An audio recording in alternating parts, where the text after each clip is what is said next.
আল্লাহ জান্নাতের ভিতরে সুর দিয়ে দিয়ে বান্দারে গান শোনাই সুবহানাল্লাহ একসাথে কইতেন না এই কোরআন তেলাওয়াত জান্নাতে হবে কার সুরে জানেন দাউদের কণ্ঠে হযরত দাউদ কে আমার আল্লাহ সুরের মুজিজা দিয়েছিলেন এতই সুন্দর সুর আমার আল্লাহ তার দাউদকে দান করেছিলেন তিনি 70 সুর দিয়ে জবর তেলাওয়াত করতেন 70 লাহানে একসাথে বলবেন কি মারহাবা দেখেন কাজী নজরুলের গজলের এক সুর আমি যদি আরব হতাম মদিনারি পথ সেই পথ দিয়ে হেঁটে যাইতেন নূর নবী হযরত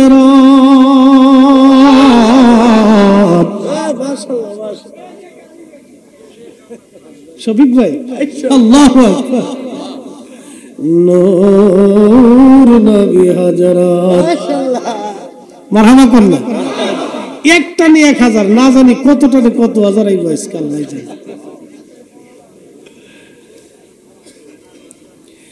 এ ভাই কাজী নজরুল এক সুরে এইভাবে একটা না দুইটা না শত শত নাত লিখে গেছেন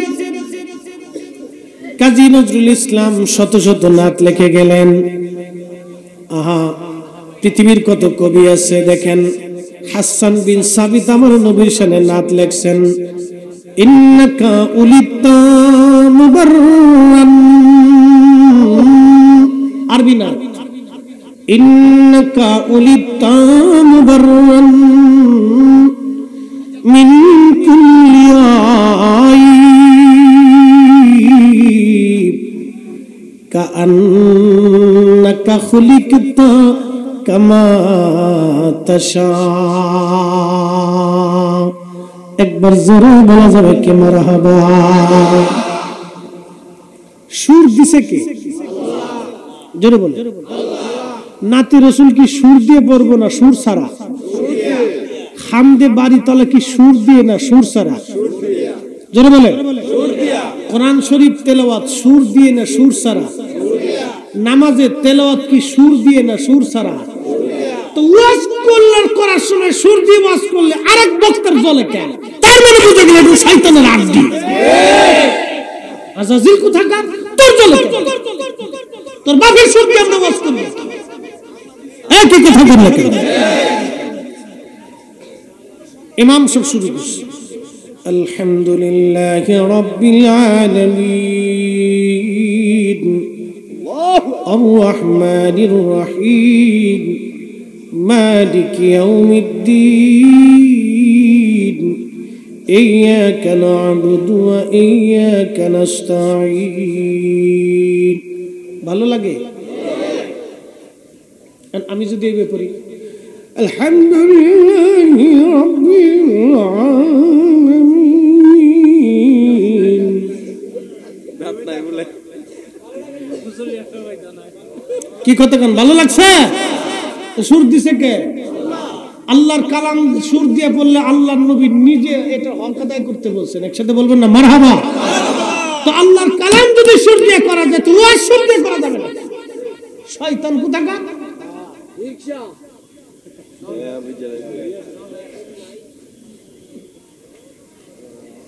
শয়তানে শয়তানে দেশ ঘুরে গেছে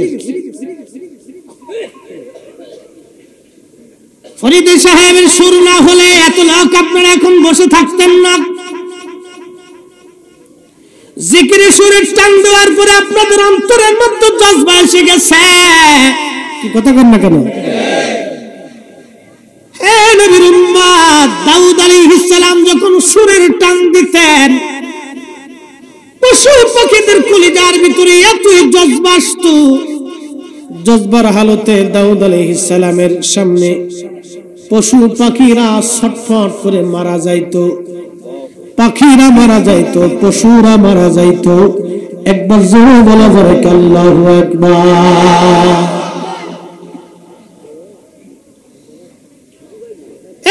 সুর দাউদ আলাইহিস সালাম 70 সুর দিয়ে জবুর শরীফ তেলাওয়াত করে শোনাইতেন। জান্নাতের মধ্যে দাউদকে জবুর তেলাওয়াত করতে বলা হবে। কোটি কোটি জান্নাতি আল্লাহ ডাক দিবে, দাউদ রে জবুর তুমি তেলাওয়াত করো, দাউদ রে তুমি তেলাওয়াত করো। দাউদ বলবে, রব তুমি তো আমাকে জবুর দিয়েছিলা, জবুরের তেলাওয়াতে আমি পৃথিবীকে মুগ্ধ করতাম, তুমি আমাকে সেই সুর দিয়েছিলা। রব্বুল আলামিন জান্নাতের মধ্যে কি কোনটা সুর, কোন তেলাওয়াত করব বলো? আল্লাহ বললেন, জবুর বয়ান করে দিয়েছি, তাওরাত বয়ান করে দিয়েছি, ইনজিল আমি বয়ান করে দিয়েছি, কোরআন শরীফ আমি আল্লাহ রেখে দিয়েছি। কোরআন আমি আল্লাহর নিজের ভাষা আর জান্নাতের ভাষা। এই কোরআন আমার নবীর ভাষা। তুমি কোরআন শরীফ তেলাওয়াত শুরু করে দাও।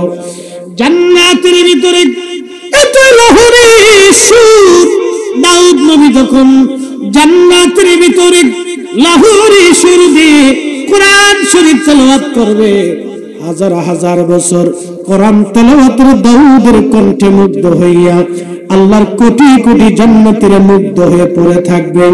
একবার জোরে বলা যাবে কি আল্লাহু আকবার? সুর ছিল কতক্ষণ? সুর কি আগে ছিল? এখন আছে? জান্নাতে গেলে পাওয়া যাবে? যারা হিংসা করে ওটা কাউ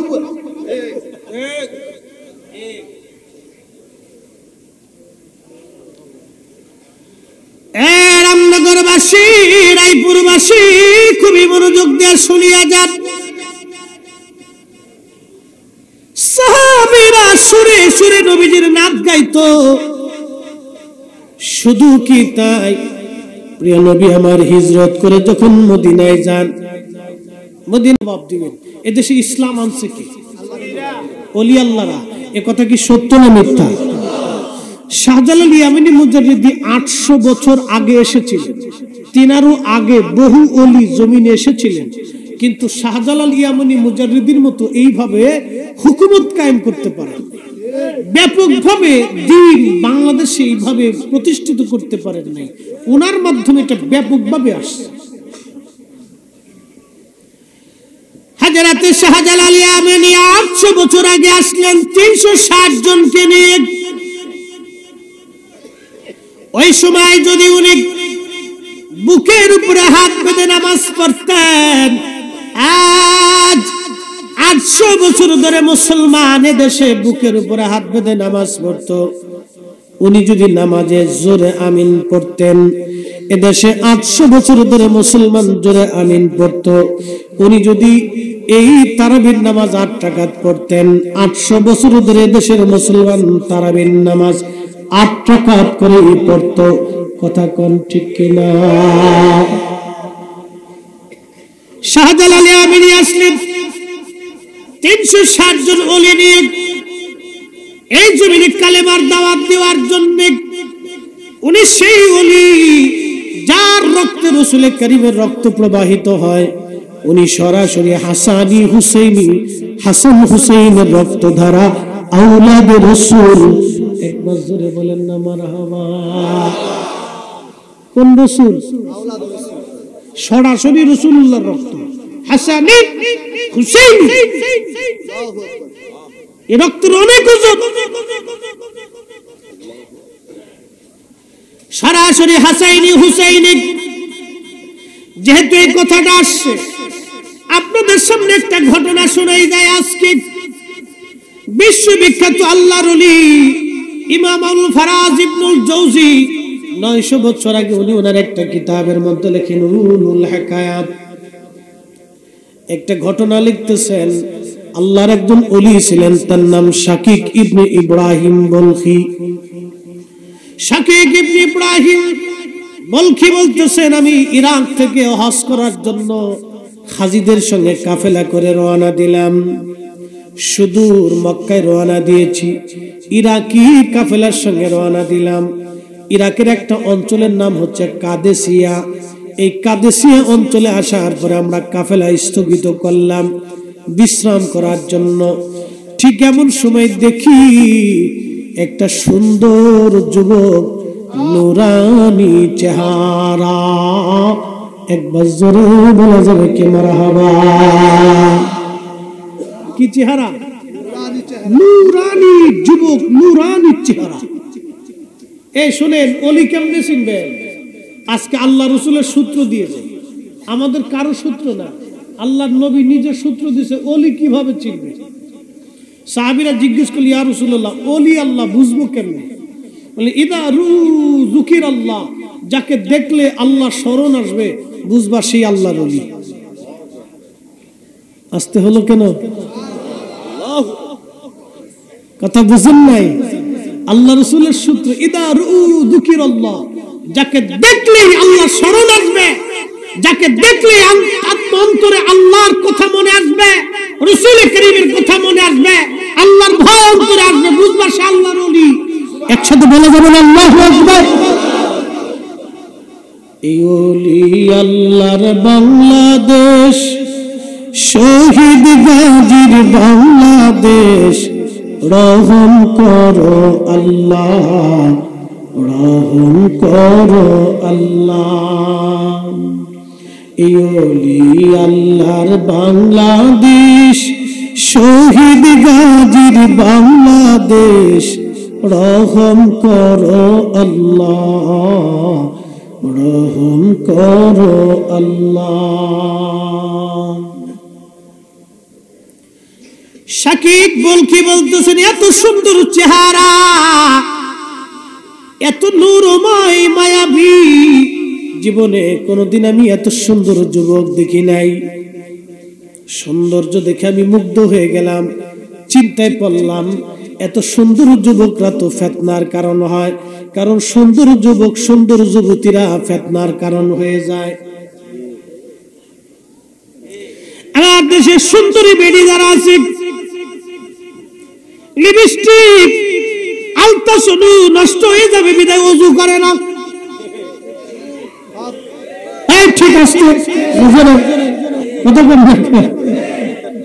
মহিলারা শেষে আন্দোলন করবো যে হুজুরের না মান, হুজুর সুবিধার না। এই রাত্রিবেলা এসে আমরা দুর্নাম শুরু করছি। কমু কমু কমুনি ভাগ জায়গা দিব। বন্ধু আমার, কুষ্টিয়ার এক বেটা 7টা বিয়ে করছে। কি দুটো বাদ গেছে? কেবল দুটো বাদ গেছে। হে তার মাই বলে মানত করছে যে আমার ফুলা হইলে 7টা বিয়ে দিল। আচ্ছা, হে তার মাই মানত কেন করলো না যে আমার ফুলা হইলে 7 জায়গার গু খাওয়াবো? এটা মানত কেন করলো না রে? 7টা বিয়ে দিবার চাইছে। আচ্ছা, আপনাদেরকে আজকে একটা কথা শোনাই। আকাশের সূর্য কার হুকুমে উদিত হয়? আইনটা কার? পৃথিবীর সব জ্ঞান বিজ্ঞান, প্রেসিডেন্ট, রাষ্ট্রপতি, সেনাবাহিনী, পৃথিবীর সবচেয়ে বেশি শক্তিধর 2টা সেনা ফ্লোর, একটা আমেরিকান, একটা রুশিয়া। এর হলো পৃথিবীর সবচেয়ে শক্তিশালী এবং বিচক্ষণ এবং খুব মারণাস্ত্রমুখী সেনাবাহিনী 2টি। এদের মতো এত মারণাস্ত্র পৃথিবীর কোন দেশে নেই। এটা 2টা খুব পাওয়ারফুল, সুপ্রিম পাওয়ার। তাদের মানে অস্ত্র খুব বেশি, তা পারমাণবিক অস্ত্র। একটা সুইচ মেরে দিলে বাংলাদেশের মতো একটা দেশ মাত্র 10 মিনিটে শেষ। খালি এসে পড়বো, পড়তে পড়তে মনে করেন যে পুড়ে শেষ হয়ে যাবে। বুঝতে পারছেন? এরকম তাদের মারণাস্ত্র। এই যে কঠিন মারণাস্ত্রমুখী সেনাবাহিনী, এত জ্ঞান বিজ্ঞান, সূর্য কি 1 মিনিট দেরিতে উঠানোর সুযোগ আছে? সূর্য আল্লাহর আইনে চলে, চাঁদ আল্লাহর আইনে চলে। আশ-শামসু ওয়াল কমারু বিহুসবানি ওয়ান নাজমু আশ-শাজারু ইয়াসজুদান। চাঁদ এবং সূর্য তাদের নিজস্ব কক্ষপথে পরিচালিত হয়। সূর্য আল্লাহর আইনে। এখন শীতকাল, বাংলাদেশের সমস্ত মানুষ যদি চেষ্টা করে গরম আনার জন্য, গরম আনতে পারবে না।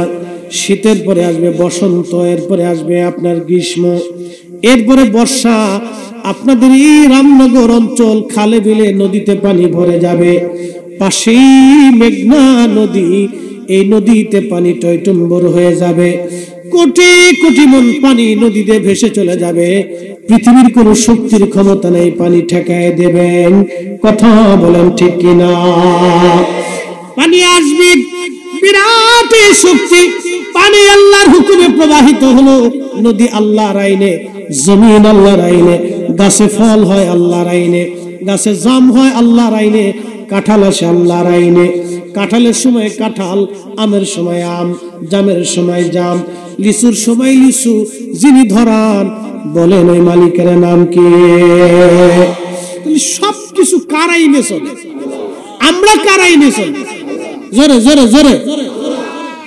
যদি এলাকার সবচেয়ে বড় বড় কুত্তা, তাজা তাজা কুত্তা, নাদুস নুজুস কুত্তাগার কিন্তু গ্রুপ আছে। কি কথা কন না কেন? রামনগর পূর্ব পাড়ায় এক গ্রুপ, উত্তর পাড়ার আর এক গ্রুপ, পশ্চিম পাড়ার আর এক গ্রুপ, ওইদিকে গেলে নদীর পাড়ে আর এক গ্রুপ। বুঝতে পারছেন? এই ওরা গ্রুপে গ্রুপে, গ্রুপের ভিতরে আবার লিডার আছে। এটির ভিতর সর্বহারা পার্টি, হক পার্টি, ব্যান্ড পার্টি, বিভিন্ন পার্টি আছে। বুঝতে পারছেন? এই এক এক গ্রুপের এরিয়ার ভিতরে গেলে বিশ্বযুদ্ধ শুরু হয়। বুঝতে পারছেন? এই গ্রুপের ভিতর যেটা লিডার সেটা আবার খুব শক্তিশালী, একটু নাদুস নুদুস।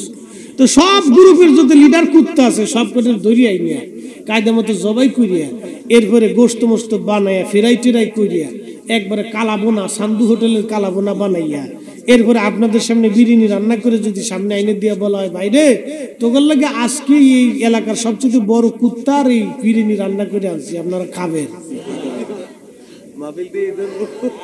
যে আনবে তার উপায় আছে, হ্যাঁ? তার জান শেষ হয়ে যাবে, মারিস তোরে আজকে কুত্তা খাওয়াইতেছি দাঁড়া। বুঝতে পারছেন? কারণ কি? কুত্তার গোস্তের বিরিয়ানি আপনি খাইলেন না, কারণটা কি?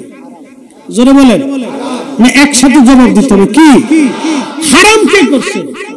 প্রধানমন্ত্রী, রাষ্ট্রপতি, সেনাপতি, কে কে? মক্কার ইমাম, বাইতুল আকসার ইমাম কে করছে? আল্লাহর আইনে কুত্তার গোশত হারাম বিদায় আপনি খাবেন না। আল্লাহর আইনে একসাথে 4টের উপরে স্ত্রী রাখা হারাম। আল্লাহর আইনে একসাথে 4টের উপরে স্ত্রী রাখা হারাম, হারাম, হারাম। 4 নম্বর প্রশ্ন, মাসনা সুলাসা রুবা। আল্লাহর কোরআন অনুযায়ী 4টে পর্যন্ত স্ত্রী রাখা যাবে যদি সমতা রক্ষা করা যায়।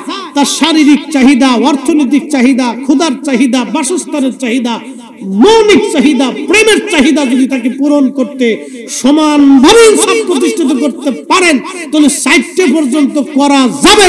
5 নম্বর যদি আপনি করেন, ওই 6 নম্বর যদি করেন, 7 নম্বর যদি করেন, বাদ বাকি যাহা করবেন সব কয়টাই হারাম হবে। যতবার মিলন হবে ততবার জেনা হবে। যে কয়টা বাচ্চা হবে সব কয়টা হারাম জাদা হবে, হালাল জাদা হবে না। কথা কোন ঠিক কিনা? কারাইন, জোরে বলেন কারাইন।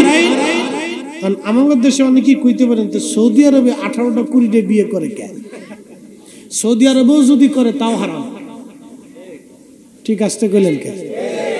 তাও কি মনে করতেছেন হালাল না? সৌদি আরবে গু খাইলে বাংলাদেশে গু খাওয়া হালাল। আমরা দেশে অনেকে সৌদির ধরে দেখো সৌদি আরবে মিলাদ পায়নি, সৌদি মিলাদ পায়নি তো তোমার সমস্যা।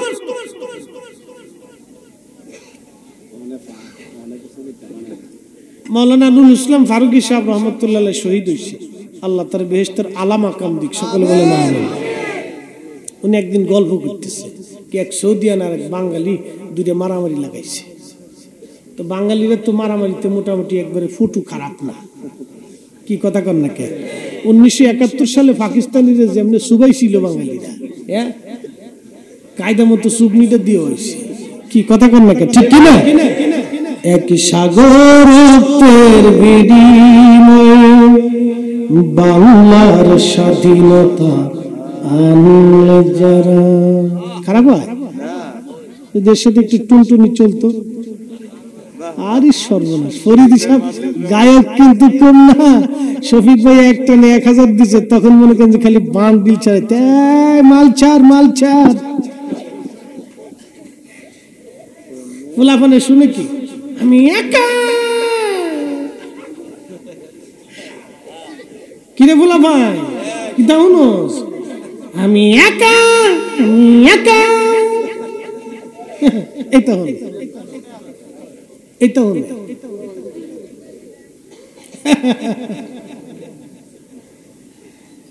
মোরা একটি ফুলকে বাঁচাবো বলে যুদ্ধ করি, মোরা একটি ফুলকে বাঁচাবো বলে যুদ্ধ করি, মোরা একটি মুখের হাসির জন্য অস্ত্র ধরি,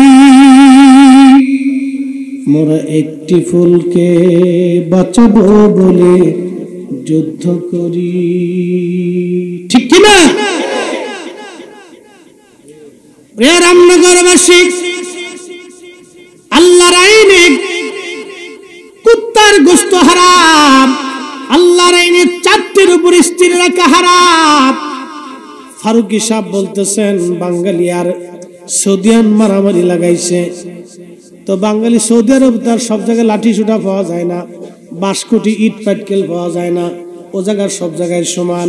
তো বাঙালি কিছু না পাইয়া পায়ের জুতা খুলে সৌদিয়ানরে মারতেছে, বাঙালি জুতা খুললে সৌদিয়ানরে ফিটাচ্ছে। জুতার বাড়ি খেয়ে সৌদিয়ান দাঁড়ায় দাঁড়ায় হাসে। ফারুকি সাহেব বলতেছেন আমি দৌড়াই গেলাম ছুটানোর লাগিয়া, দুটোরে ছুটে সৌদিয়ানদের জিজ্ঞেস করলাম কিরে তোর জুতা দিয়ে ফিটায় তুই হাসস কে? ও তো কাপুরুষ, কাপুরুষ না হইলে কি জুতা দিয়ে ফিটায়, ও তো লেডিস। ও তো লেডিস, লেডিস না হইলে কি জুতা দিয়ে ফিটায়? লেডিস মানে বুঝলাম না। শোন আমার বউ আছে মেলাডি, মানে অনেকটি বউ আমার আছে, তো মাঝে মধ্যে আমার বউরা আমার জুতা দিয়ে ফিটায়।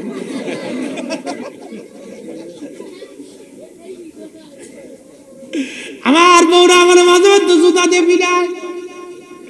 ও যদি লেডিস নয় তো তাহলে ও কি আর জুতা দিয়ে ফিটায়? ও তো লেডিস, এর লেগে হাসতেছি।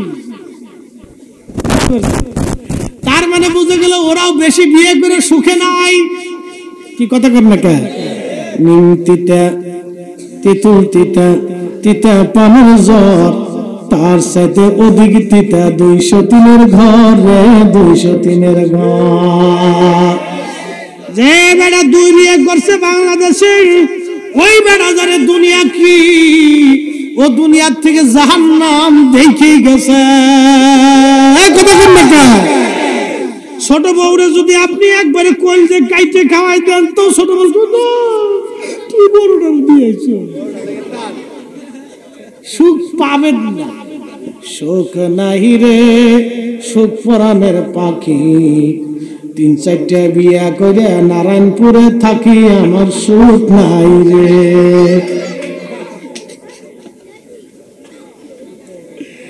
রাত বেশি তো, রাত 3টে বাজে, জিম দিলে তো কাজ হবে না, জায়গায় রাখা লাগবে, আর কিছু করার নাই। মুসলমান তাহলে আল্লাহর আইনে বিয়ে কয়টা সর্বোচ্চ? জোরে বলেন কয়টা? 4টা বিয়ে। এই দিকে আমি আর যাব না, মূল আলোচনায় চলে যাই। শাকিব বলখি রাহমাতুল্লাহর কথা মনে আসেনি? সুন্দর যুবক, চিন্তা করলেন ফিতনার কারণ হয়ে যাবে, এই যুবকটা ফিতনায় পতিত হয়ে যাবে। এত সুন্দর যুবক, আমি চিন্তা করে মনে মনে চিন্তা করলাম তাকে নসিহত করব, উপদেশ আমি দেব। আমি তার কাছে গেলাম, তার সালাম দিলাম। সালাম দেওয়ার সঙ্গে সেই যুবক আমাকে ডাক দিয়ে বলল, হ্যাঁ শাকিব বলখি, তুমি কি কোরআনের সে আয়াতে পড়ো নাই, কিছু কিছু ধারণা মিথ্যার গুনাহের কারণ হয়, কিছু কিছু ধারণা গুনাহের কারণ হয়। অর্থাৎ তুমি যে আমার প্রতি খারাপ ধারণা করলা, এটা গুনাহের কারণ। ওই যুবক বলিয়া দিল। শাকিব বলকে চিন্তায় পড়ে গেলেন, হাই হাই কারণ কি? এই যুবক আমার নাম কি করে জানলো? জীবনে তার সঙ্গে আমার দেখা হয় নাই, কথা হয় নাই, পরিচয় নাই, কিন্তু আমার নাম কি করে জানলো? এবং আমি আমার হৃদয় দিয়ে, অন্তর দিয়ে কিছু বলতেছিলাম মনে মনে, আমার অন্তরের হালত, অন্তরের কথা এই যুবকের কাছে কেমনে খবর চলে গেল? একবার জোরে বলা যাবে কি আল্লাহু আকবার? তেলের গাড়ি তেলে চলে,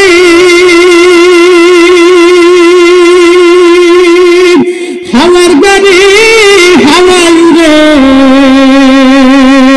বিনা তেলে চালায় গাড়ি নবী সুলাইমান। আমরা সেই মুসলমান, আমরা সেই মুসলমান। কথা বলেন ঠিক কিনা? সাটা কি নসিব হইব?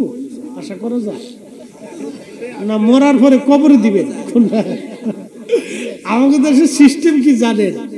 বাপ অসুস্থ হয়েছে, হসপিটালে নিয়ে গেছে, বুড়া 80 বছর, হা করে রয়েছে, এ আমার দিকে তাকা, হা করে রয়েছে, কথা কইতে পারে না, কোন রকম একটু সাইয়েছে মিট মিট করে দেখে কেডায়, মাইয়া না ফুলা না নাতি না পুতি, এমনি দেখে। মাইয়া গেল, ফুলা গেল, জামাই গেল, বিয়ে গেল, আত্মীয় গেল, ভাই গেল, এই শ্বশুর বাড়ির, মামা বাড়ির, খালা বাড়ির, ফুফা বাড়ির বন্ধু বান্ধব আম নেয়, কলা নেয়, কাঁঠাল নেয়, পেঁপে নেয়, মুরগার গোশ, খাসির গোশ, গরুর গোশ, এরপরে আপনার কবুতরের গোশ। মাইয়া পাশে বসে বসে কান্দে, ও আব্বা, দেখেন মাইয়ের কান্দন, ও আব্বা তোমার লাগে এই যে কবুতরের গোশত রাইলে নিয়েছি গো আব্বা, তুমি খাও না কে রে আব্বা? কিরে আসিস কে? কথা ঠিক কিনা? আব্বা তুমি খাও না? ফল আনছি, কল আনছি, কাঁঠাল আনছি, পেঁপে আনছি, আব্বা খাও না কে রে? আব্বা তুমি তো চাও না। আব্বাই মনে করুন, আরে বড়া ভরা, আমি জিন্দা থাকা অবস্থায় আনুস না, এখন মরার সময় লই আইস। আমরা সিস্টেম হলো যে খালি মরণের সময় খাওয়া। এই যুবক, বাপ মা জিন্দা অবস্থায়, ভালো অবস্থায়, সুস্থ অবস্থায় খাওয়াইতে হবে, বেশি বেশি করে খাওয়াইতে হবে। কি কথা বল না কেন? মরার সময় খাওয়া লাভ নাই, জিন্দা অবস্থায় খাওয়াইতে হবে। বুড়া কালে খাওয়াইয়া লাভ নাই, জিন্দা অবস্থায় খাওয়াইতে হবে। শাকিব বলকে চিন্তায় পড়ে গেলেন, আমার অন্তরের হালতটা কি করে বলে দিল সে। আপনারা কি মনে করেন অন্তরের হালত? এটা একটা মেশিন, এটা একটা ম্যাগনেট, একটা সেন্টার, একটা পাওয়ার। এতই শক্তিশালী ম্যাগনেট এই অন্তর। কারো যদি জিন্দা হয়ে যায়, আল্লাহর পক্ষ থেকে তার কাশ্মীরের দরজা খুলে যায়। যখন কাশ্মীরের দরজা খুলে যায়, তখন এই অন্তর দিয়ে আল্লাহর বান্দা সব কিছু আল্লাহ তারে দেখায় এবং আল্লাহ তারে শোনায়, আল্লাহ তারে জানায়। প্রশ্ন করবেন মুফতি ফরিদি, এই অন্তরের হালত কিভাবে খোলা যায়?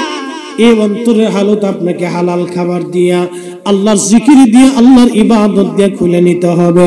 হারাম খাইলে অন্তর জিন্দা হবে না, জিকির ছাড়া অন্তর জিন্দা হবে না, এবং তাসাউফের ক্লাস করা ছাড়া, আল্লাহর ওলিদের দরবারের ক্লাস করা ছাড়া এই অন্তর হালত আপনার কোনোদিন খুলবে না। শাকিব বলকে বলেন, আমি আশ্চর্য, কিছুক্ষণ পরে দেখলাম যুবকটাকে আর খুঁজে পাইলাম না।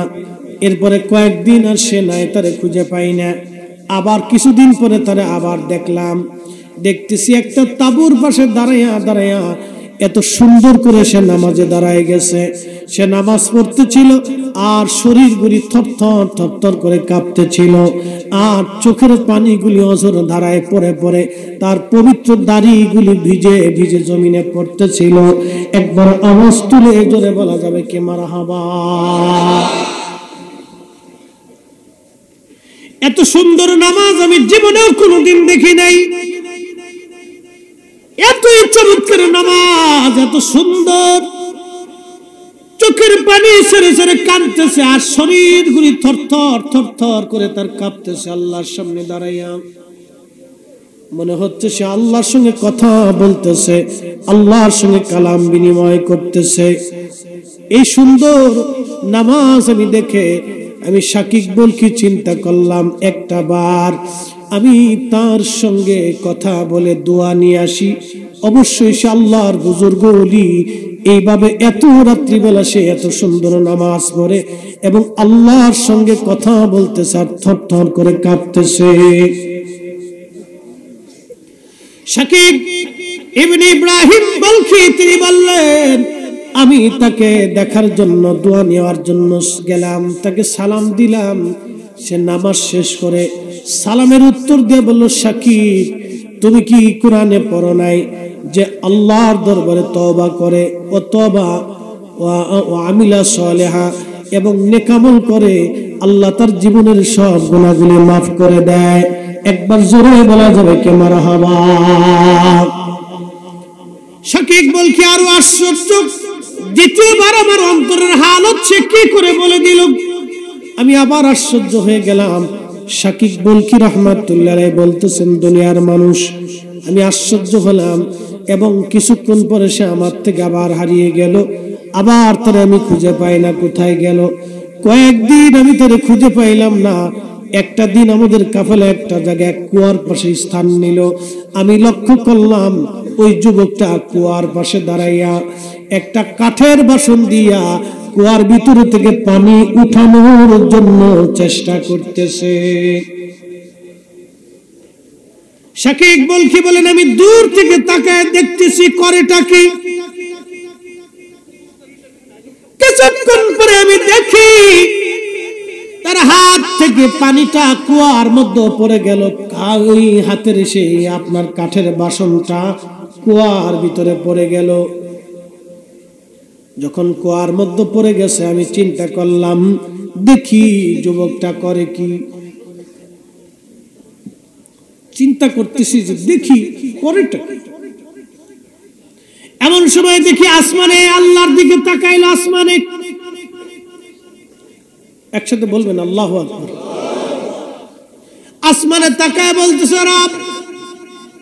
যুবকটা আল্লাহর দিকে, আসমানের দিকে তাকাইয়া আল্লাহর কাছে বলতেছে, ইয়া রব, আমার ক্ষুধা লাগলে তুমি খাবার দাও, আমার পানির প্রয়োজন হলে তুমি আমার তৃষ্ণা নিবায় দাও, তুমি পানি পাঠাও, তুমি খাবার পাঠাও। আল্লাহ, আজকে তোমার বান্দার হাতের পেয়ালাটা কুয়ার নিচে পড়ে গেছে রব, তুমি ওই পেয়ালাটা আমার কাছে ফেরত দিয়ে দাও। শাকিক ইবনে ইব্রাহিম বলকি বললেন, আমি দেখলাম কুয়ার নিচ থেকে পানি উঠে উঠে উঠে উঠে একেবারে কুয়া পরিপূর্ণ হয়ে ভরিয়া কুয়ার চারপাশ দিয়ে পানি গুলি উপচে উপচে পড়ে যেতে লাগলো।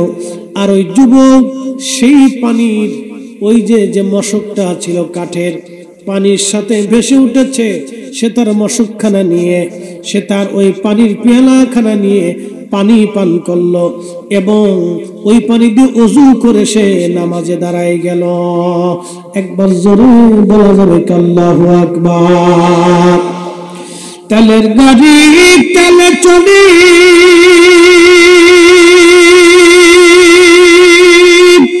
হাওয়ার গাড়ি হাওয়ায় উড়ে, বিনা তেলে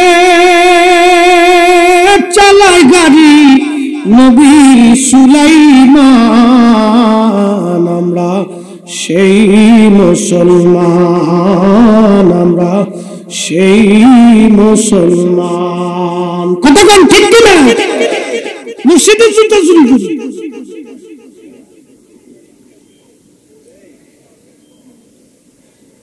এমন মুসলিম মসজিদের জুতা চুরি করে, খালি মসজিদের জুতা চুরি হয় না, মসজিদের বহু কমিটি মসজিদের টাকা চুরি করেও খায়। আসতে করলেন কে? আমার মসজিদের গ্রিল কেটে 3টে বাক্সের 3টে তালা কেটে চোরে টিয়া লয়ে গেছে। প্রত্যেক জুমাতে 30-40 হাজার টাকা উঠে, খালি ব্যাগ কালেকশন। হাতে হাতে যেটি দেয়। হাউজিং মসজিদ তো অনেক বড়, তো অনেক টাকা উঠে, ওই টাকাগুলো বাক্সের ভিতরে রাখছে, চোরে অনেকগুলি টাকা নিয়ে গেছে, 4-5 লাখ টাকা কাইটি নিয়ে গেছে। মুতল্লি সব হুজুর দোয়া করেন আল্লাহ যাতে চোরের হেদায়েত দেয়, টাকাগুলো যাতে ফেরত দিয়ে যায়। আল্লাহ মুতল্লি বা সাহেব মনে কষ্ট নিয়ে না, যে চোরে গিরি কেটে 3 তালা কেটে মসজিদে টিয়া নিয়ে গেছে, এই চোরে টিয়া ফেরত দিব।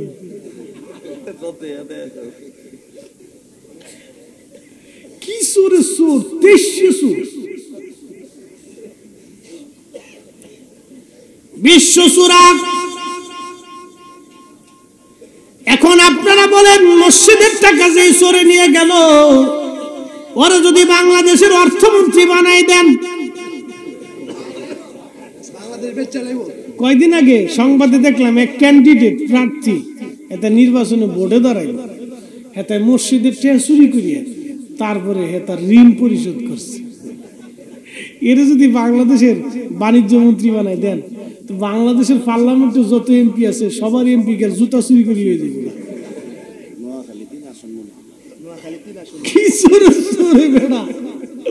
চিন্তা করতে পারছে, আন্তর্জাতিক মানুষ।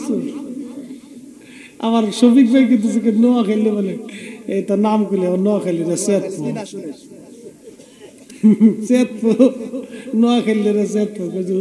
নোয়াখালীর বন্ধনা করছে। পাবলিক এমনি খায় নোয়াখালীর 70 গজ মাটির নিচে খুঁজে হওয়া যায়। অনেক কিছু নিয়েন না, এই হল আমাদের চরিত্র। ওয়াদাউল আমানা, আমানতের খেয়ানত এত পরিমাণে হয়েছে যে আমরা আল্লাহর ঘর মসজিদ পর্যন্ত আমাদের কাছে নিরাপদ না। তার মানে বোঝা গেল আমরা এখনো মানুষ হইতে পারি নাই। কথা কোন ঠিক কিনা? আমি নবী না মানিলাম, কি যে ভুল করিলাম, ঠিক কিনা? আমি নবী না মানিলাম, কি যে ভুল করিলাম, ভস্মে ঢালিলাম ঘি, মানুষ হইয়া না না আরো একটু কাশি বিরুদ্ধে বলা গেছে। জোরে জোরে আল্লাহু আকবার। তো জাগাইতে মানুষ হইয়া ভবেতে আসিয়া, মানুষের করিলাম কি। শাকিব কি বলতেছেন, আমি আশ্চর্য হলাম, কুয়ার নিচ থেকে পানি উঠাইলো, আবার নামাজ পড়লো, আবার এই যুবকটাকে আমি হারিয়ে ফেললাম। কয়েকদিন পথ চলার পরে দেখলাম সে মরুভূমির মধ্য দিয়ে হেঁটে যায়। আমি কৌতূহল হয়ে তার পিছু পিছু নিলাম। কিছু দূর যাওয়ার পরে দেখলাম সে একটা জায়গায় বসলো, তার কাঠের বাসনের মধ্যে সে মশক থেকে পানি ঢেলে বালিগুলি নিয়া পানির মধ্য দিয়া, ওই পানির মধ্যে বালুগুলি লড়াইয়া সে চুমুক মেরে মেরে খাইতে লাগলো। একবার জোরে বলা যাবে আল্লাহু আকবার।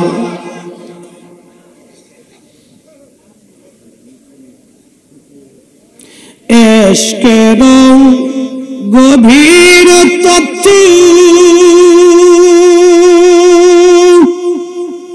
যদি জানিতে চাও, প্রেমের গভীর তত্ত্ব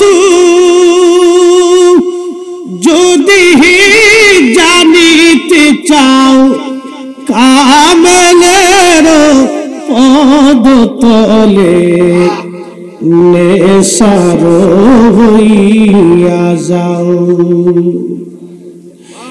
এশকের গভীর তত্ত্ব যদি বুঝিতে চাও, ওরে মুর্শিদের চরণ তলে নেশার হইয়া যাও। দেখ না ফরিদ করিল দান, অমূল্য চক্ষু রতন রিয়া দিল মহামূল্য সিংহাসন।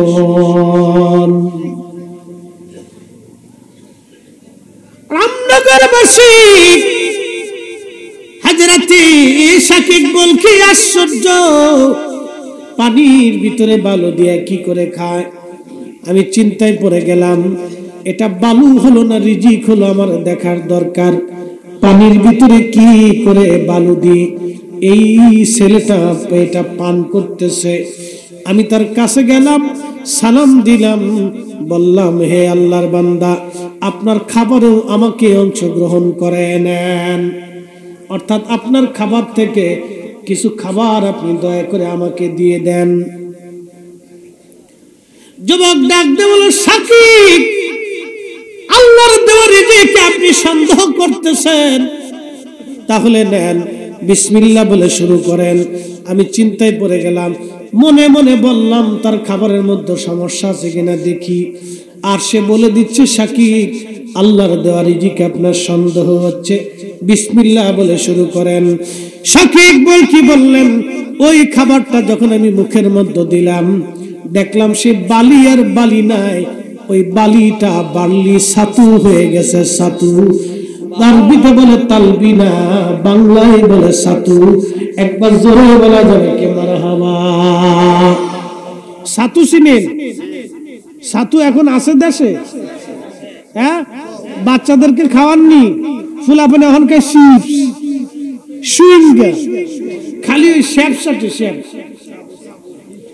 দিন বইরে চাইতেছে, সুইংগাম খায়, ফুসকা, শর্টফুটি। স্বামী বিদেশ, টাকা খরচা করে জায়গা পায় না, খালি শর্টফুটির দোকানে দৌড় দেয়, বলে কিছু নিয়ে না, খালি ফুসকা আর শর্টফুটি। এই সাতাই আমি যাবি খাই, ছাতু খাবে না, আরবিতে বলে তালবিনা, খুব পুষ্টিকর খাবার। এটা খেলে হাড়, শরীরের মধ্যে এগুলো শক্তিশালী হয়, ব্রেন প্রশস্ত হয়। এই কাজের জিনিস খাবে না, খালি অকাজের জিনিস। খুব মনোযোগ দিয়ে, এটার নাম তালবিনা, নাম ছাতু। হযরতে শাকিব বল কি আশ্চর্য হয়ে গেলেন, এই ছাতুগুলি কোথা থেকে হলো? বললেন এতই মজাদার খাবার। আমি আশ্চর্য হয়ে গেলাম, এত সুন্দর খাবার কোথা থেকে আসলো? আমি 3 দিন পর্যন্ত আমার ক্ষুধা লাগে নাই, 3 দিন পর্যন্ত আমার তৃষ্ণা লাগে নাই। একবার জোরে বলা যাবে আল্লাহু আকবার। শাকিব বল কি আশ্চর্য হয়ে গেলেন, বালি পর্যন্ত আল্লাহ ছাতু বানাই দিলেন।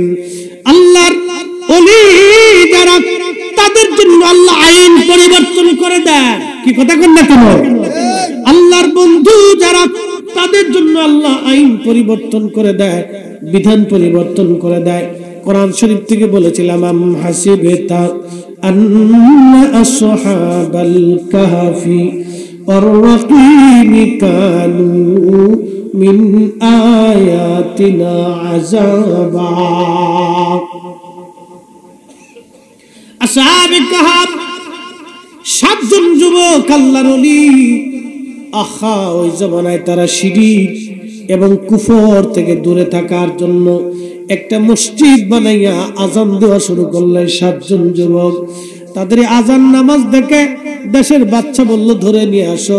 ধরে নিয়ে যাওয়া হলো। বাচ্চা তখন ছিল ওই প্রতিমা পূজারী, পাথর এবং সূর্য পূজারী। বাচ্চা ডাক দিয়ে বলল, যুবকরা, তোমরা এই ধর্ম কোথায় পেয়েছো? বলে, এটা আল্লাহর ধর্ম, আল্লাহর একত্ববাদের উপর আমরা ঈমান এনেছি। বাচ্চা বলল, এই ধর্ম যদি তোমরা না ছাড়ো, তোমাদেরকে হত্যা করা হবে।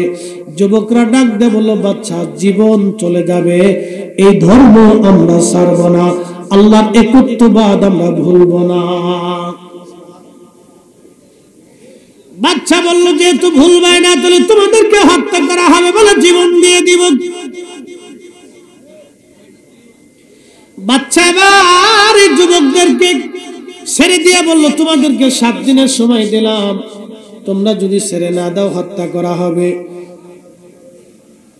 যুবকরা ডাক দিয়ে বলল, বাচ্চা, জীবন চলে যাবে কিন্তু কালেমা যাবে না।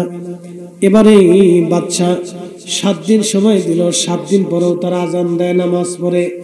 বাচ্চা সৈন্যবাহিনী পাঠাইছে, যাও এদেরকে ধরে নিয়ে আসো। ওই 7 জন যুবক জীবন বাঁচানোর জন্য রওনা করছে। তাদের সঙ্গী হয়ে গেল একটা কুকুর। এই কুকুরের নাম কিতমির। একবার জোরে বলা যাবে কি মারহাবা? আল্লাহ রাসূল বললেন, আল মারু মা মান আহাব্বা, দুনিয়াতে তুমি যারা মহব্বত করবা, হাসরের মাঠে তার সঙ্গে হাসর নাসর হয়ে যাবে। দুনিয়াতে যদি অলিদেরকে ভালোবাসো, হাসরের মাঠে অলিদের সঙ্গে হাসর নাসর হয়ে যাবে। দুনিয়াতে তুমি যারা ভালোবাসবা, আমার দেশের অনেকেই দেখবেন ওই যে ধনী ব্যক্তি যারা আছে, ঢাকা শহরে অনেক ধনী ব্যক্তিরা রাত্রিবেলা কুত্তা নিয়ে ঘুমাই থাকে। কথা বুঝছেন না মনে হয়? অনেক ধনীরা কুত্তা নিয়ে ঘুমায়। আচ্ছা, এখন আপনাদেরকে বলি, যারা দিনের বেলা রাত্রিবেলা ধনীরা কুত্তা নিয়ে ঘুমায়, কিয়ামতের ময়দানে ওদের সাথে কুত্তার সাথে হাসর নাসর হবে? কে হবে না কেন? অবশ্যই। আমার যারা এই দেশে মেসির মতো চুল কাটে, কিয়ামতের ময়দানে ওদের সাথে মেসির হাসর নাসর হবে। নেইমারের মতো যারা কাটিং দেয়, কিয়ামতের ময়দানে নেইমারের সাথে ওদের হাসর নাসর হবে। আসতেছেন আপনারা? কথা ঠিক না ঠিক? আচ্ছা বলেন, রাসূল ঠিক না বান্দা ঠিক? নবী ঠিক। নবী বললেন, আল মারউ মা মান আহাব্বা, তুমি যারে ভালোবাসো তার সাথে হাসর নাসর হবে। এই জন্য আমরা সুন্নিরা ওলিদেরকে ভালোবাসি। কি কথা বলেন না, ঠিক কিনা? আমরা ওলিদেরকে ভালোবাসি, ওলিদের সাথে আপনার জান্নাত হাসর নাসর হবে। একসাথে বলবেন আল্লাহু আকবার। মুর্শিদের চরণ বিহনে এ জীবন মিশে, মুর্শিদের চরণ বিহনে এ জীবন মিশে। ওরে আল্লাহ নবীর গভীর তত্ত্ব কামেলের কাছে, মুর্শিদের চরণ বিহনে এ জীবন মিশে। কামিল যারে দয়া করি আউলিয়া বানাইতে পারে। কথা কোন ঠিক কিনা? হুজুর গাউসে বাগ চোরের ওলি বানাইছে। কি কথা কোন না কেন? ওরে এক পালকে নিতে পারে, ওরে এক পালকে নিতে পারে মদিনা শহর। মুর্শিদের চরণ বিহনে এ জীবন মিশে। ভাইরে, মুর্শিদের চরণ বিহনে এ জীবন মিশে। ওরে আল্লাহ নবীর প্রেমের তত্ত্ব, ওরে আল্লাহ নবী। ঘুরে দেখেন আমাদের সাথে 7 দিন টাইম দিন, 7 দিনও লাগবে না, 3 দিন 4 দিন পরে হুজুর আসসালামু আলাইকুম। সম্ভব না, সম্ভবই না। আমাদেরকে আল্লাহ শুধুমাত্র দয়া করে আল্লাহ জিকিরের কারণে। কি কথা বলবো? আল্লাহ জিকিরের কারণে আল্লাহ দয়া করে, তো অসম্ভব।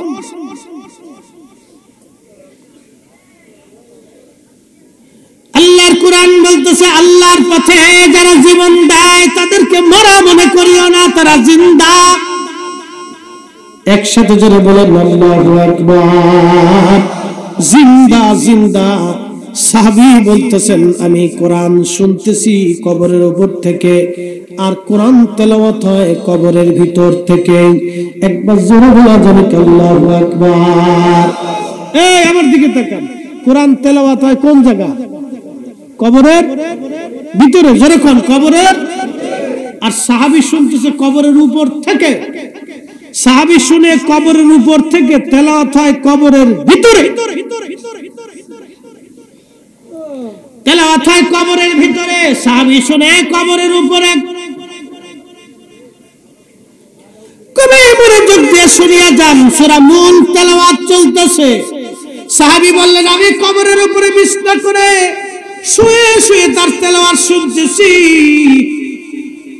যারা বলে ওলি আল্লাহরা মরে গেলে কিছুই থাকে না, এটা ডাহা মিথ্যা কথা, কথা কোন ঠিক কিনা?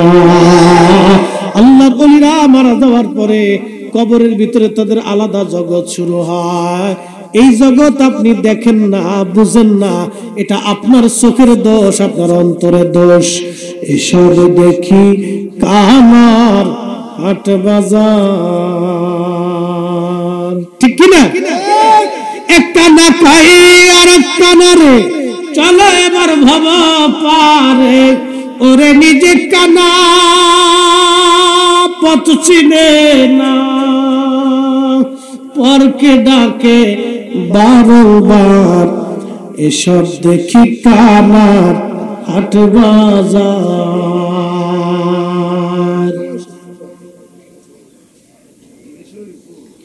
সূরা মুন কবরের ভিতরে সাহাবী তেলাওয়াত করে, আরেক সাহাবী কবরের উপর থেকে তেলাওয়াত শুনে। এক সাহাবী তেলাওয়াত করে কবরের ভিতরে, আরেক সাহাবী তেলাওয়াত শুনে কবরের উপরে। সাহাবী ফজরের নামাজের আযান হলো, আসসালাতু খায়রুম মিনান নাওম,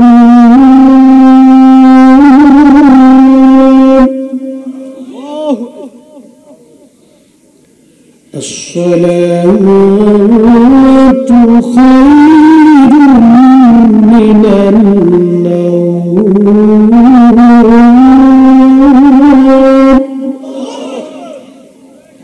ঘুম থেকে নামাজ ভালো, ঘুম থেকে নামাজ ভালো, ঘুম থেকে নামাজ ভালো। বুঝে কয়জন মানে কয়জন?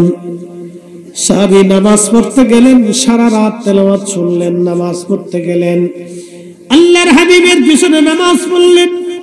নবীজির পিছনে নামাজ শেষ করার পরে সাহাবী বলতেছেন, ইয়া রাসূলুল্লাহ, কালকে রাত্রি বেলা একটা ঘটনা ঘটে গেছে, বলো কি ঘটনা?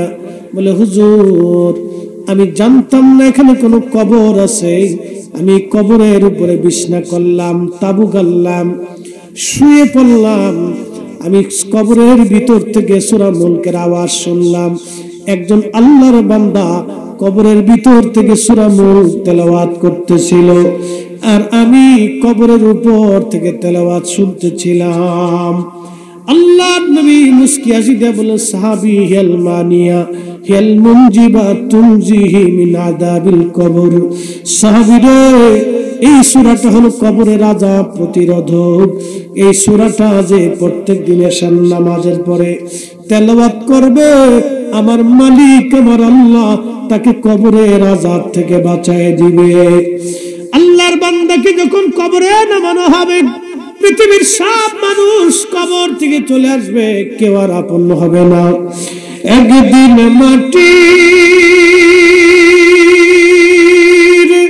ভিতরে হবে ঘরে, মন আমার কেন বন্ধ দালান ঘর, মন আমার কেন বন্ধ দালান ঘর। কবর দেশে সব মানুষগুলি রেখে চলে আসলো, কেউ আপন না সেই দিন। হাই হাই, বন্ধু বান্ধব রেখে চলে আসলো, প্রিয় সন্তানরা কেঁদে কেঁদে বিদায় জানাইলো। বন্ধুরা বিদায় জানাইবি, সাথীরা বিদায় জানায় চলে আসবে, প্রাণের স্ত্রী বিদায় জানাবে, প্রাণের সন্তানরা সেদিন বিদায় জানাবে। প্রিয় আপনজনেরা বিদায় জানাইয়া কবর থেকে তারা চলে আসবে। এই যে আপনারা শুনেন, কবর দেওয়ার পরে আমাদের দেশে কিছু মানুষ বলে, তাড়াতাড়ি চলে যাও, তাড়াতাড়ি চলে যাও, মুনকারে নাকির আসবে, কবরে প্রশ্ন করবে, তাড়াতাড়ি যাও, আর দাঁড়ান যাবে না, সরো সরো, তাড়াতাড়ি চলে যাও। কিন্তু আল্লাহর নবীর তরিকা এটা ছিল না। এই তরিকা বানান্য তরিকা, এটা হলো আব্দুল ওহাব নজদির তরিকা। এই কথা বল না কেন?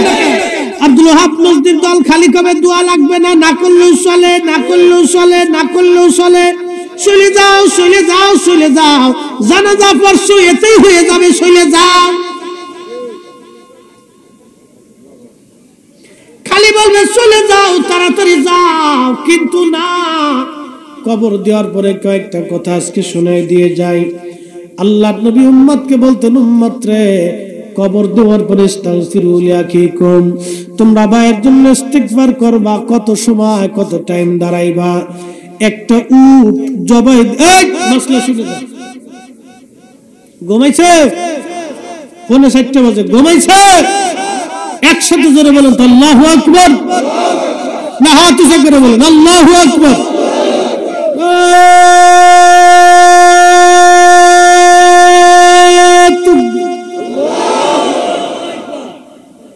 দাদার বয়স কত?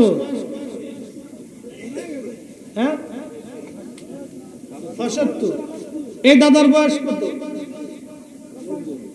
হ্যাঁ 90। ওখান আপনি বয়ে রয়েছেন দুনিয়াতে। আর ওইটা হয়ে পড়ছে, দোনোটা হয়ে পড়ছে, আর একটা মুরাকাবে চলে গেছে। 90 বছরের দাদার, 75 বছরের দাদার সামনে বই এখন আর শুনে, আর পোলা মানে ওই মান কেছে বেঁধে শুয়ে পড়ছে, তার তোর বাইরে ঠ্যাং ভেঙে গেলে যার দরকার। হ্যাঁ কি কথা বললেন? দাদার বয়স 90, এখনো রাত পৌনে 4টার সময় বসে রয়েছে। ইশকে রাসূল ছাড়া, আল্লাহর বান্দার কলিজায় আল্লাহর প্রেম ছাড়া, রাসূলুল্লাহর মুহাব্বত ছাড়া, ওলি আল্লাহর মুহাব্বত ছাড়া তো সম্ভব না। কথা বলুন ঠিক কি না?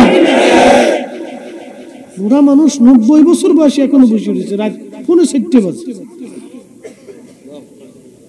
আল্লাহু আকবার, না জোরে বলুন না আল্লাহু আকবার। 75, 90। এই দাদার বয়স কত? হ্যাঁ 71, 81। হায় সর্বনাশ, কোন বুড়া দি কোন বুড়া চিতে কম না। কোন পাগলের পাল্লা পড়ছে সমিত ভাই, সানা ভাই, কোন পাগলের পাল্লা পড়লাম আজকে? ওরে বুড়ার ঘরের বুড়া রে। শোনেন, বুড়া যেহেতু আইছে তো বুড়ার একটা গল্প শোনাই দিয়ে যায়।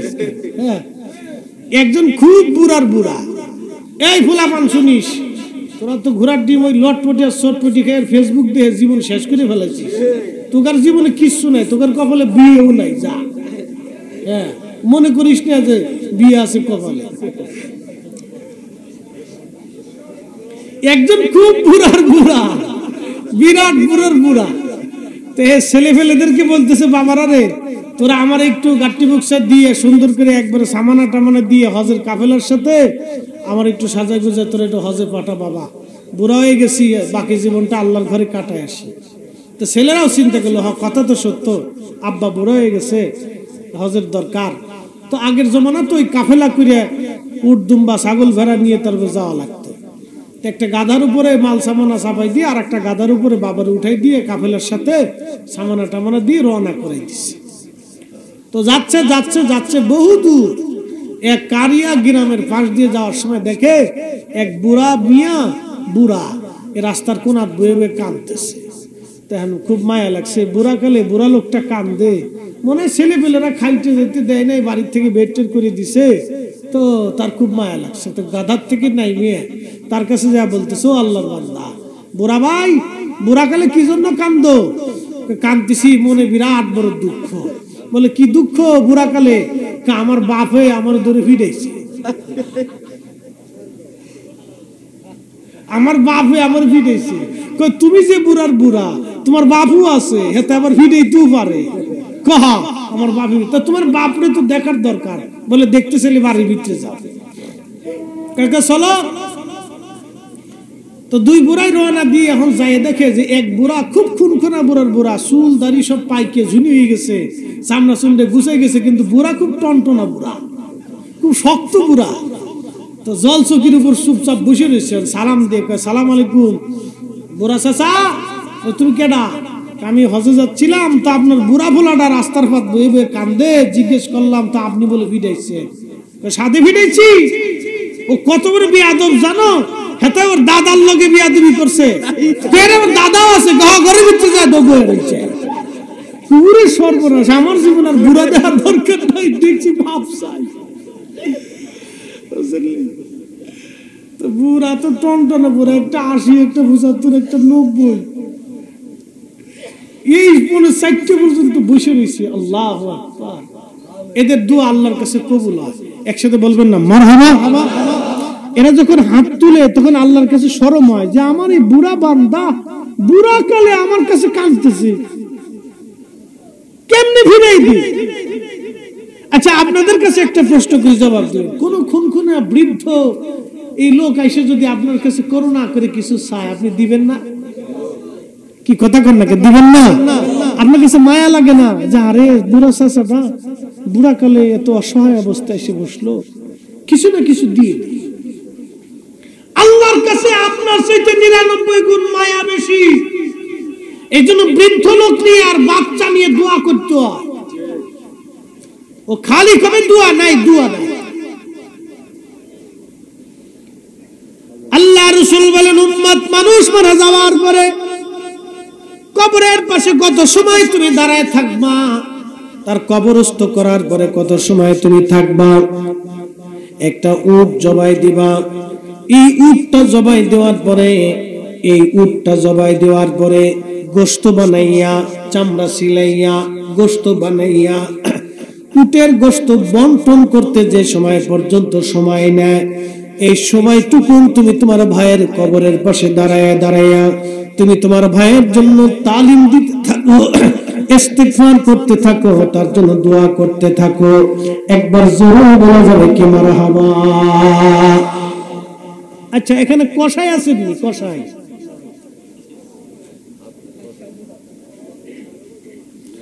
বিয়ে নাই না করছেন, বরযাত্রীতে গেছেন না, কুরবানির গরু তো বানা। আচ্ছা, একটা গরু বানাইতে কত সময় লাগে? 3 থেকে 4 ঘন্টা। তাও একজনে বানান না, 7-8 জন 10 জনে মিলে কুবাচ্ছেন, চামড়া ছিলাচ্ছেন, এটা করতেছেন সেটা করতেছেন। তাহলে 4 ঘন্টা যদি গরু জবাই দিয়ে গরু বানাইয়া বন্টন করতে সময় লাগে, তাহলে উট জবাই দিয়ে চামড়া ছিলাইয়া কি পরিমাণ সময় লাগে? 4 ঘন্টা থেকে আরো 1 ঘন্টা বেশি ধরে, কারণ উটটা তো মোটামুটি বড়ই। 4 ঘন্টায় ধরলাম, তো 4 ঘন্টা তো কম টাইম না। আপনার ভাইয়ের কবরের পাশে দাঁড়াইয়া তুমি, আল্লাহ রাসূল বলতেছেন, তুমি এই সময় পর্যন্ত তার জন্য ইস্তিগফার করো, ক্ষমা চাইতে থাকো, কোরআন তেলাওয়াত করতে থাকো, জিকির করতে থাকো, তার জন্য দোয়া করতে থাকো। আর কিছু লোক আছে খালি চলে যান সরেন মুনকার নেকির। আচ্ছা, মুনকার নেকির আসার জন্য ও পাগল হইছে কে? কারণটা কি? ও কি উত্তর দিবে? শয়তান কোথাকার দেশে শয়তানে ভরে গেছে। কি কথা বল না? মুনকার নেকির আসল নাকি ও মানে পাগল হয়ে গেছে। চলে যান কে? তুই পাগল হইছ কেন?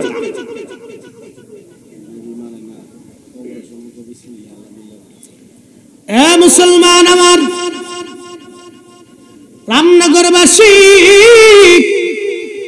ওই কবরে কেউ আপন হবে না সেই দিন। আপনার ভাই বন্ধু কেউ না, ভাই বন্ধু আপন জনা, সঙ্গে তোমার কেউ যাবে না রে। ও তোর খালি হাতি একা পথি, ও তোর খালি হাতি একা পথি, যাইতে হবে মন বেরি। দেখ না মন ঝাঁক মারি দুনিয়াদারি,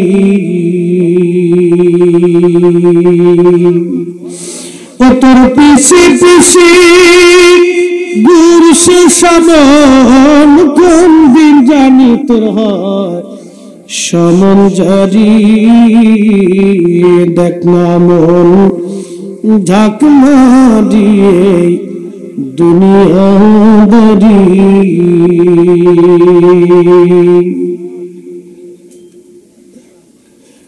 শুয়াইয়া চলে আসলেন। নামানোর সময় একটা দোয়া পড়া হয়, বিসমিল্লাহি ওয়া আলা মিল্লাতি রাসূলিল্লাহ। কবরে নামানোর সময় নবীর দলে তোমার কবরে নামানো হলো। যারা দুনিয়াতে নবী মানে নাই, নবীর শান মানে নাই, নবীর ইজ্জত মানে নাই, নবীর তাজিম মানে নাই, নবীর ভালোবাসা মানে নাই, নবীর সম্মান মানে নাই, তাদেরকে নামানোর সময় বলা হয় বিসমিল্লাহি ওয়া আলা মিল্লাতি রাসূলিল্লাহ। তোমার নবীর দলে কবরে নামানো হলো।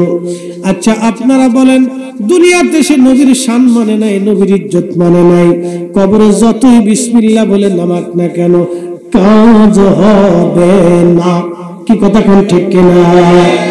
আচ্ছা ওযু ছাড়া নামাজ পড়লেও আর যদি জুব্বা গায়ে দিয়ে যায়, পাগড়ি পরে যায়, ভালো যায় নামাজ নিয়ে যায়, হবে?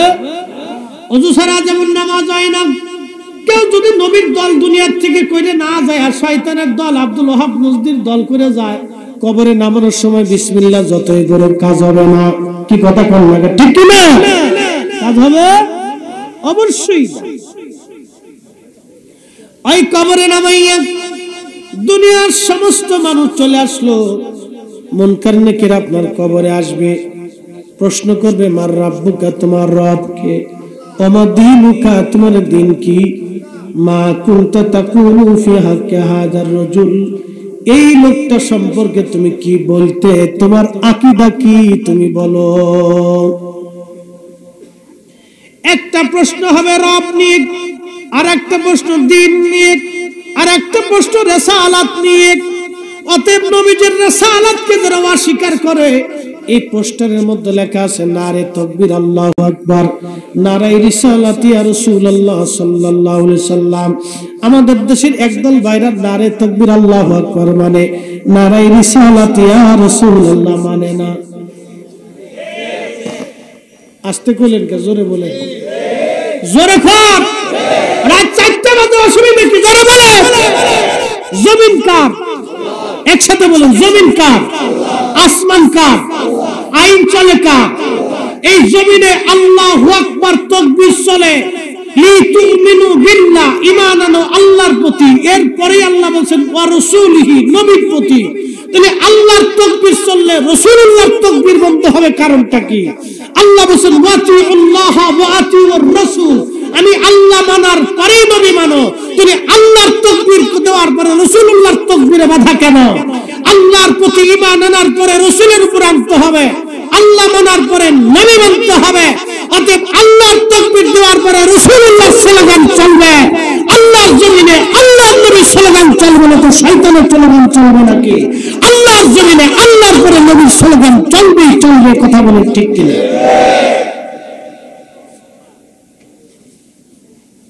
উনি এসে বেদাতের ফতোয়া দিতেছে, মুফতি শাহ, ওনার বাপ দাদার গেলে ধর্ম পাইছি আমরা।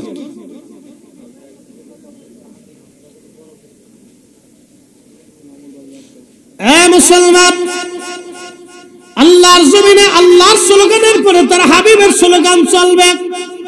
কোরআন শরীফে আল্লাহ 40 জায়গায় আল্লাহর নামের পরে নবীর নাম ব্যবহার করেছেন। একসাথে বলবেন আল্লাহু আকবার। 40 জায়গা। কয় জায়গা? কোরআন শরীফে 40 জায়গা আল্লাহ নামের পরে নবী নাম লেখা। একসাথে বলবেন কি মারহাবা। তাহলে আমরা কাগজের মধ্যে লিখলে বেদাত হয়ে যায়।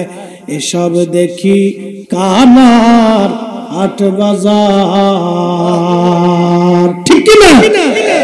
একটা না কই আর একটা নারী, চলো এবার ভাব পারে। ওরে নিজে কানা পথ চিনে না, ওরে নজদি কানা পথ চিনে না, পরকে ডাকে বারবার। এসব দেখি কানার হাট বাজার।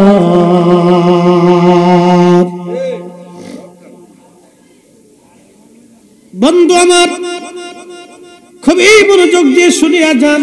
কবরে নামানোর পরে দুনিয়ার সব মানুষ চলে আসলো। 3টা প্রশ্ন, মার রাব্বুকা ওমা দীনুকা মা কুনতা তাকুলু ফি হাক্কি হাযার রাজুল। আমার নবীকে কবরের মধ্যে দেখাইয়া প্রশ্ন করা হবে এই লোকটার সম্পর্কে তুমি কি বলতে। অ্যাটেনশন প্লিজ, রাত অনেক, ফজরের রাত, তাহাজ্জুদ চলমান, একবারে ফজর সামান্য কিছু সময় পরেই হবে। আপনাদেরকে শোনাচ্ছি, যদিও এত রাত্রে সেন্টিমেন্ট, আপনার ওয়াজের সূচনা এখন না, এখন হলো নামাজের টাইম, জিকিরের সময়, আল্লাহর দরবারে হাত তুলে চোখের পানি ফেলে কান্নার সময়। এ সময় নসিহত শোনার সময় না। যদিও নসিহত শোনার সময় এখন না, তারপরেও যেহেতু আপনাদের রামনগরে এটা ঐতিহ্য হয়ে গেছে সারা রাত্রি ব্যাপী ওয়াজ করা, সেই জন্য করার সুযোগ। যদি প্রথম রাত্রে হতো তাহলে পুরা প্যান্ডেল ভরা মানুষ থাকতো, সবার সেন্টিমেন্ট ওই সময় একবারে সচেতন থাকবো, তাহলে আমার কথাগুলি সবাই বুঝতে পারতো। এখন আপনাদের স্নায়ু সবারটাই দুর্বল, স্নায়ু খুব দুর্বল, ক্ষীণ হয়ে গেছে। এ সময় অনেক কথা ক্যাচ করবে, তারপরে বলতেছি আব্দুল করিমের কবর বাংলাদেশে এই মুহূর্তে কবরে তাকে নামানো হচ্ছে। একই টাইমে খাগড়াছড়ির একজনের কবরে নামানো হয়েছে। একই সময় মুনকার নেকির পাকিস্তানের একজন কবরে আসলো, একই টাইমে আফগানিস্তানের একজনের কবরে, একই টাইমে উজবেকিস্তানের একজনের কবরে, একই টাইমে ফ্রান্সের একজনের কবরে, একই টাইম একবারে ইউক্রেনের একজনের কবরে, একই টাইম রাশিয়ার একজনের কবরে, একই টাইম ইসরায়েলের একজনের কবরে, একই টাইম ফিলিস্তিনের একজনের কবরে, একই টাইম সৌদি আরবের একজনের কবরে, একই টাইম ইরাকের একজনের কবরে, একই টাইম আমেরিকার একজনের কবরে, একই টাইম চীনের একজনের কবরে, একই টাইম আপনার জাপানের একজনের কবরে, একই টাইম ভারতের একজনের কবরে, একবারে একই টাইম কানাডার একজনের কবরে। আচ্ছা বলেন, কোন কবরে নবী দেখা গেল? সব কবরে। জোরে বলেন, কোন কবরে? মা কুনতা তাকুলু ফি হাক্কে হাদার রাজুল। সব কবরে একই টাইমে একই সময়ে কবরে নবী দেখাইয়া প্রশ্ন করা হলো, নবী কয়জন? সূর্য কয়টা? সারা বাংলাদেশে বুঝি আলো হয় না? কথা কন নাকি হয়নি? এক সূর্য যদি সারা বাংলাদেশ, ভারত, পাকিস্তানি পুরা অঞ্চলে আলো দিতে পারে, নবী একজন, সারা পৃথিবীর সব কবরে একই টাইমে একই সময় মুনকার নেকির, এক নবীকে সব কবরে দেখা যায়। আরো সহজ করে দিচ্ছি, ভার্চুয়াল মিটিং, আমি ফরিদি সাহেব একজন, সারা পৃথিবীতে এখন লাইভ অনুষ্ঠানে অন্তত হাজার হাজার মানুষ আমার এই লাইভ অনুষ্ঠান দেখতেছে, শত শত মানুষ এই পর্যন্ত দেখে ফেলেছে, হাজার হাজার মানুষ দেখে ফেলেছে। মানুষ আমি একজন, কিন্তু লাইভে হাজার হাজার মানুষ সারা পৃথিবী থেকে, কেউ সৌদি আরব থেকে, কেউ সিঙ্গাপুর থেকে, কেউ আমেরিকা থেকে, কেউ ভারত থেকে, কেউ পাকিস্তান থেকে, কেউ ওই আপনার ইউরোপ থেকে, কেউ চীন জাপান থেকে দেখতেছে। মানুষ আমি একজন, দেখা যায় হাজার হাজার মোবাইলে, হাজার হাজার স্থানে। এক মানুষকে যদি হাজার হাজার স্থানে দেখা যায়, নবী আমাদের একজন, দেখা যায় সব কবরে। এই কথা আজ থেকে 100 বছর আগে বিশ্বাস করাইতে আমাদের সুন্নিদের অনেক বেগ পেতে হয়েছে, কিন্তু 100 বছর পরে বিজ্ঞানের আধুনিক যুগে আর বেগ পেতে হয় না। এখন যদি কেউ বলে যে না, একজন মানুষ এই হাজার জায়গা দেখা সম্ভব না, তাহলে বিজ্ঞান বলবে তোর কপালে ঝাঁটুর বাড়ি, তুই নিজেও বুঝোস না, তোর আহল জ্ঞানে কুত্তায় পেশাব করছে। এই কি কথা বললো? তোর আহল জ্ঞানে কুকুরে পেশাব করে দিছে, নয় তুই বুঝিস না কেন? মানুষ একজন, হাজার হাজার পৃথিবীর বিভিন্ন অঞ্চল থেকে একজনকে দেখা যায়। ভার্চুয়াল মিটিং এ প্রধানমন্ত্রী একজন 64 জেলায় বসে বসে 64 জন ডিসি, এসপি, জজ এবং সরকারি পদস্থ কর্মকর্তারা প্রধানমন্ত্রীর সাথে জরুরি মিটিং এ বসে যায়। ও নবীর উম্মত, এক প্রধানমন্ত্রী যদি 64 জায়গায় কথা বলা যায়, তাহলে একজন রাসূল আল্লাহর পৃথিবীর যেখানে খুশি সেখানেই নবী দেখা যায়, নবী আসে, নবী দেখে। কথা বলো ঠিক না ঠিক?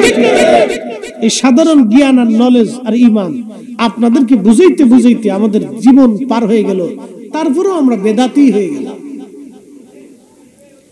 এরপরেও আমরা বেদাতি, বুঝতে পারছেন? তো আল্লাহ আমাদেরকে সহি সময় সঠিক বুঝ কবে দিবে আমরা জানি না। মুহতারাম, কবরে মুনকার নেকিরের সওয়াল জবাবটা বড়ই কঠিন হবে সেই দিন। আপনাদের কাছে এখন আমার শেষ ওয়াজ, তাহাজ্জুদের সময়, বেশি কথা আর বাড়াবো না, অনেকক্ষণ হয়ে গেছে, মনোযোগ দেন। আমার প্রশ্ন জবাব দিবেন। এই কবরে নামানোর পরে মুনকার নেকির আসবে, এটা আজকেও হতে পারে, আগামী কালও হতে পারে। কথা ঠিক কিনা? আজও হতে পারে, আগামী কালও হতে পারে। যে কোনো সময় মুনকার নেকির আমাদের কবরে আসবে। যে কোনো সময় আমি আপনি মারা যাব। আজকে যদি মারা যায় তো কালকে সন্ধ্যার ভিতরে আমাদের কবরস্থ করা হবে। আর ওই কবরে মুনকার নেকির আসবে। বলেন, মুনকার নেকিরের প্রশ্নের জবাব দেওয়ার জন্য প্রস্তুত আছেন কিনা? এটা হলো ওয়াজ। প্রস্তুতি নিতে হবে, প্রস্তুতি। ওয়াজ যতই শুনে যান, আপনাকে মুনকার নেকিরের প্রশ্নের জবাবের জন্য প্রস্তুতি নিতে হবে। ছেলে এসএসসি পরীক্ষা দিবে, 3 মাস আগে থেকে দোয়া চায়, হুজুর দোয়া করেন। ও মসজিদের বারান্দা ছাড়ে না। পরীক্ষা দিয়ে আসার পরেও 3 মাস রেজাল্ট না পাওয়া পর্যন্ত মসজিদের বারান্দা ছাড়ে না। দেখবেন ছেলে পরীক্ষা দিয়ে আসার পরে কি যে সাধু হয়ে গেছে, বাপরে বাপ, ওর মতো বুজুর্গ আর দুনিয়াতে নাই। কি কথা খারাপ গেছি রে পোলাপান, মসজিদের বারান্দা ছাড়ে না। এসএসসি পরীক্ষা দিয়ে আইসে এই যে মসজিদ ধরছে, খালি নামাজ পড়ার আগে আল্লাহ ফেল যাতে না করি, তাহলে আব্বার পিঠের চামড়া রাখবেন না। আল্লাহ ফেল যাতে না করি, তাহলে মা আর খাইতে দিবেন না। খালি চিন্তা করে আল্লাহ ভালো পাস করি, ভালো রেজাল্ট হয়, ভালো ফেল যাতে না করি। ও মসজিদের বারান্দা ছাড়ে না। ইমাম সাহেবের কাছে দোয়া চায়, মুয়াজ্জিন সাহেবের কাছে দোয়া চায়, মুরব্বিকের কাছে দোয়া চায়। বুঝতে পারছেন? দুনিয়ার একটা ছোট্ট রেজাল্টের জন্য একটা ছেলের পরিশ্রম দেখছেন। কবরের 3টা প্রশ্নের জবাবের জন্য কি প্রস্তুতি নিয়েছেন? ওয়াজ হলো এটা। গুনাহ যত ছোট হোক করব না, নেকি যত ছোট হোক ছাড়ব না। কি কথা বল ঠিক কি না? গুনাহ যত ছোট হোক করব না, নেকি যত ছোট হোক ছাড়ব না। এটা হলো সুন্নিদের থিম, আল্লাহ কোরআনের থিম। ফামাইয়া আমাল মিসকালা যাররাতিন খায়রান ইয়ারা। অনুপরিমাণ নেকের কাজ হইলেও তুমি ছাইরো না। আমরা মিলাদ শরীফ নিয়ে অনেকে ঝগড়া করে, কোন দলিলে পাইছো বেটা? কোরআনের উপর আর দলিল আছে রে বেটা? মিলাদ শরীফের দলিল আল্লাহ নিজে কোরআনে দিবেন, ফামাইয়া আমাল মিসকালা যাররাতিন খায়রান ইয়ারা। নেকির পরিমাণ অনু হলেও ছাড়বো না। বলে নবীর মিলাদে নবীর দুরুদ আছে, আল্লাহর জিকির আছে, নবীর নাত আছে, কোরআন তেলাওয়াত আছে, এরপরে সবশেষে দোয়া আছে। তো দোয়াতেও নেকি আছে, দুরুদেও নেকি আছে, কোরআন তেলাওয়াতেও নেকি আছে, আল্লাহর জিকিরেও নেকি আছে, নবীর নাত শরীফেও নেকি আছে, তাবারক খাইতেও নেকি আছে। এত নেকি যেখানে তুমি দলিল খুঁজে পাও না। না, চোখের ভিতরে চশমা লাগাইছো কালা, দুনিয়া কি দেখবা ধলা? চশমা লাগাইছো লাল, দুনিয়া দেখবো কি সাদা? তো চশমা লাল, দুনিয়াও লাল, চশমা কালা, দুনিয়াও কালা। তুমি নিজেই বেদাতের চশমা লাগাই দিছো, এজন্য যেদিকে তাকাও খালি বেদাত আর বেদাত চোখে দেখো। কি কথা বল না কেন? যেদিকে তাকাও খালি বেদাত আর বেদাত, বেদাত আর বেদাত।